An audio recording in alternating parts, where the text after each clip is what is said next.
Adventures of Sonic, Episode 36, Robotnik's Rival. So will Robotnik have a different major rival ruining his plans than Sonic for once? Will it be a villain? Robotnik says his Hedgehog Raider works perfectly, going after Sonic in a tank. How did he get it working? Did he have Scratcher Grounder steal Quill from him to get his DNA? I guess it makes sense that these incompetent robots and the incompetent Eggman wouldn't think to just kill Sonic if his robots were right up next to him when he was sleeping anyways. It's like in Sonic Labyrinth. He actually asked Sonic to tell him which things he makes don't work perfectly, when the answer is Scratch and Grounder should be painfully obvious. Robotnik says he's going to be sent to the North Pole forever. He's picked up by the pink force field, but then a giant vehicle grabs the heroes with green hands from a ray. Grounder is the one producing the magnet beam, and Robotnik tells him to turn it off. The heroes run away, and both vehicles end up destroying each other. Robotnik's rival, who is too stupid to just let Eggman finish Sonic off, is a nerdy-looking and nerdy-sounding person. Again, do they have to have so many OCs have stupid voices? He has the exact same plan of taking over Mobius as Robotnik.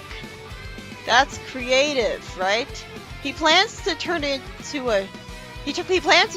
into a shrine to him, and his name is Quark Rex. He also calls himself a crazy evil genius.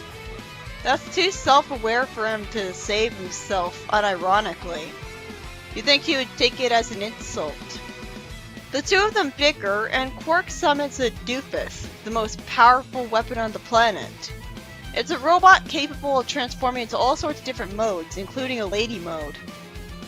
Why did he name it Doofus, though? That's a really surprisingly insulting name. Then Quark takes off Robotnik's pants briefly. Quark proposes a contest. Whichever one captures Sonic will have sole domain over Mobius. Does he honestly expect that once either of them win, the fighting between them will stop? Why bother saying that? And I hope it'll be explained where Quark will go after this episode. He seems like too significant of a character to just vanish. Well, with the other recurring characters, maybe he'll come back, but I mean, where does he go right after this episode, in the next one? The heroes' picnic gets attacked by ants. It would be more interesting if it was aliens, which the robots see. It turns out that the first time someone in the show asks where an object came from, the prototype shows up with his transforming power. So he was the picnic table. It would be better if Quark had a different long-term goal from Robotnik to set himself apart. Like he could be a well-intentioned extremist. The wind happens and turns the day dark, and Robotnik says he used his Darkinator. The last time a Darkinator was used, it was used because it was the invention of Weasley the Salesman. And no one points out that this invention was not Robotnik's and he stole it, having an evil moment. Although the invention is different because there's no light part that Sonic can crawl to get to. But you think Robotnik would want to brag about the fact that his Darkinator is better than Weasley's. Quark foils Robotnik because he shoots solar rays out of his mouth, and that ends up burning all the bad guys.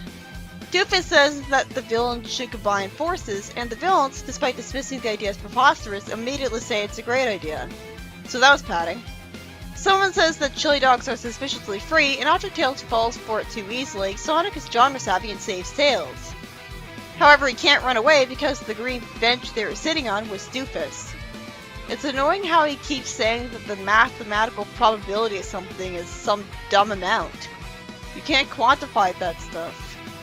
Sonic and Tails are trapped against the wall with chains on their wrists, and after a few seconds of them despairing unconvincingly, Sonic immediately thinks of a plan to escape with a smile.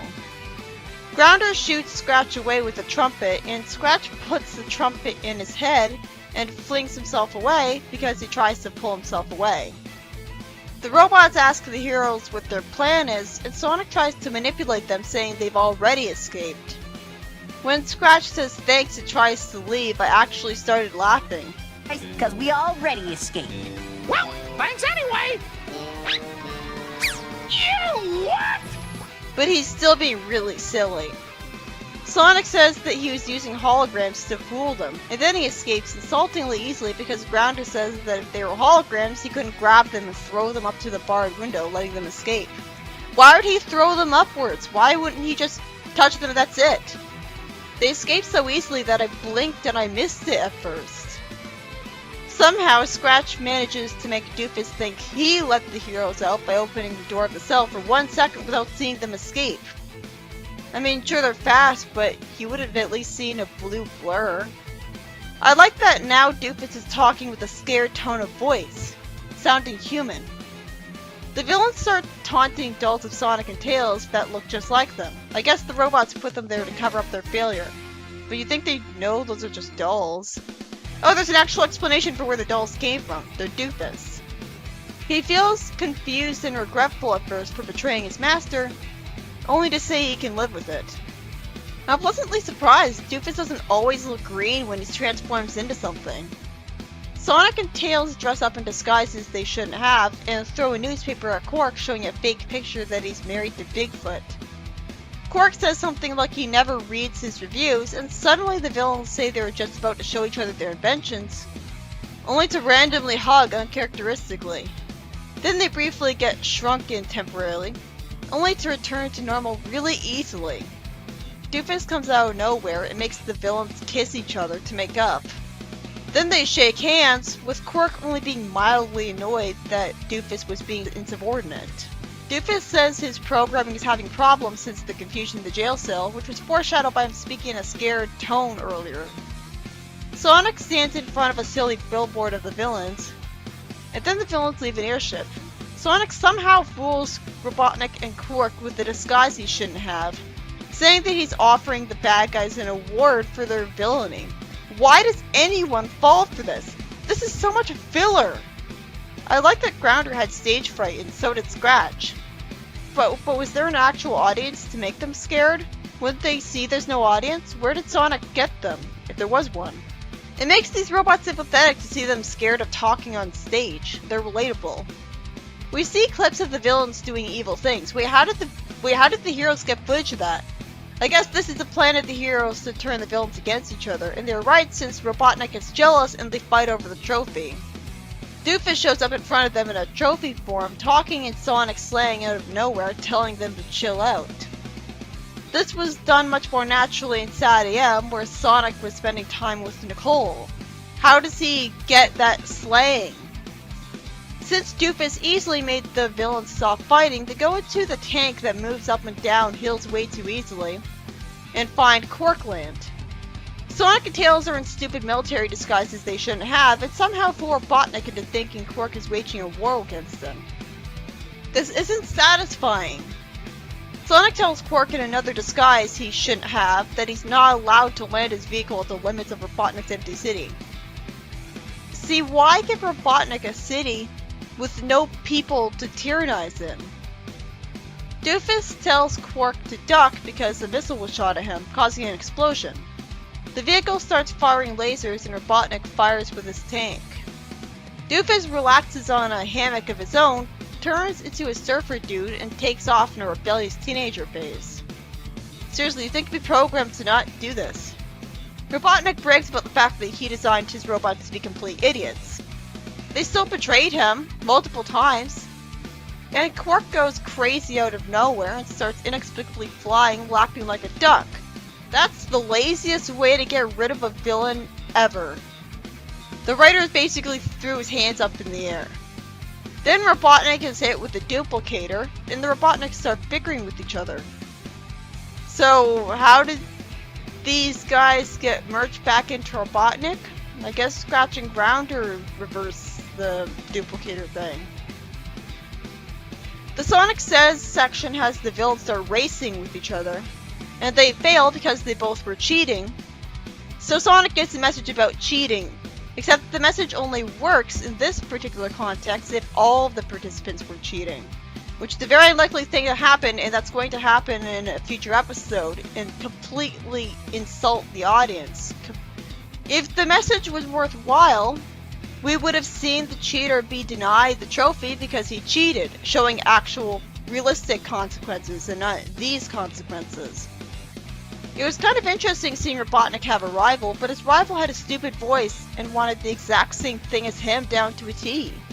So ultimately it was Doofus, whose name I kept mishearing as Dupless, who was the star of the episode because of his transforming ability. That's pretty ironic, his name sounds so similar to a ghost who can transform into exact replicas of people in Paper Mario 2. And he has that would have been a good plot point. I loved that he had an arc where after feeling confused and scared of tricking his master into covering up an escape he shouldn't have thought what he was responsible for.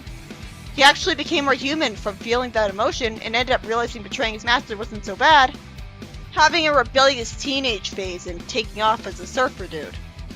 But when he wasn't doing that, he was convincing the villains to work together and not waste the whole episode quote-unquote comedically fighting and sabotaging each other, like I was worried about. But Quark leaves the show way too easily and confusingly. It would have made much more sense if Robotnik had him imprisoned in his fortress. Plus, Robotnik brags about making his robots too stupid to betray him, but they did.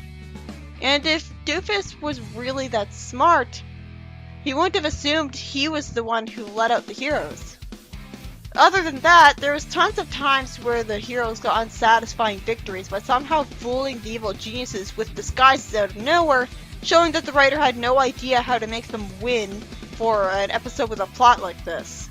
After the show, I never want to see that trope used ever again.